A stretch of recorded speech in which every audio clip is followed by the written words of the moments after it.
which were too far away to be more than shapes, with coloured dots for houses. But next morning we were in sight of Athens.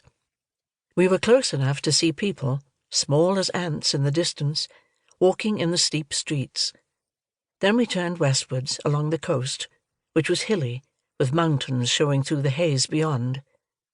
The wind had changed, and was blowing strongly from the land, so we had to go sideways, drawing very slowly nearer to white beaches which curved among the rocks. There were large houses among groves of trees, and many boats, their sails curved like tulip petals. "We shall soon reach Elysium," said Procyon. Alyssa got up from the cushions, and staggered towards me. "Don't be frightened," she said. "Every one in Elysium is kind. You mustn't be frightened of them, Lucina." Until then, I had not been at all frightened, and felt shy because I was not used to Alyssa being so affectionate. "Do you know Elysium? Were you happy there?" "Yes," she said slowly. "I was happy in Elysium. Promise me you will be happy." "Of course I shall," I said firmly, and for the first time wondered if I should enjoy being away from the island, even for a few days. "Now you can see the landing steps," said Procyon, pointing to a wide bay protected by jutting headlands. He turned the boat across the wind. It lurched so suddenly that I fell against the mast and grazed my arm, but I was too interested to bother about the sharp hurt of the salt. There was a man on the landing stage. As we came closer, I saw he was young and had curly hair. The sail came down with a clatter.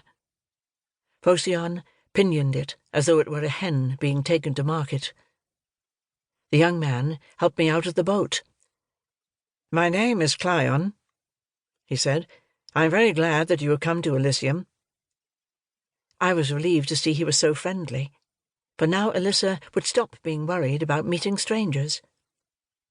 "Alyssa," I said, without turning round. "Alyssa, this is Clyon. He is glad we have come to see him." Alyssa was standing beside the mast. Tears were running down her face. Procyon was hauling up the sail.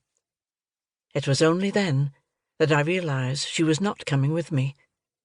"Alyssa, don't leave me here. Alyssa!" Already there was a narrow strip of water between the boat and the hard white stone of the quay. I ran, but the water was too wide to jump. "Don't leave me here.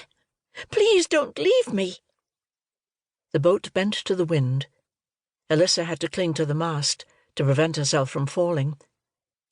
"I can't help it. Everyone has to do as he says. Don't leave me." To make her hear, I had to shout until my throat ached. "Don't be unhappy. You've promised not to be unhappy." Her voice was brittle against the sound of the sea. I could not see her properly. Everything was blurred, but I knew she was crying too. Alyssa had gone away, without even telling me why. In sudden, terrible loneliness, I clung to Clyon. He wasn't Alyssa, but he was better than nothing. He must have known I was crying, yet he said, as though nothing terrible had happened, "There is a rock pool further along the beach, with red sea anemones. Shall we go and see them?" I nodded, for I knew my voice would be unsteady, and followed him along a path between high rocks, until we came to a stretch of sand. The anemones were interesting, and curled up when I touched them. There were shrimps in the pool too, and a small crab which Clyon showed me how to catch, by dangling my hair ribbon in front of its claws until it hung on, and I could pull it out. Further on we came to more rocks, covered in brown seaweed which popped when I squeezed the pods. "Shall we have a swim?" he said. "I forgot to bring a towel, but we can dry in the sun." I hesitated. He might think me silly if I told him I couldn't swim, but it would be worse if he thought I was afraid. I decided it was necessary to be honest. "I can't swim. I was never allowed to leave the mountain."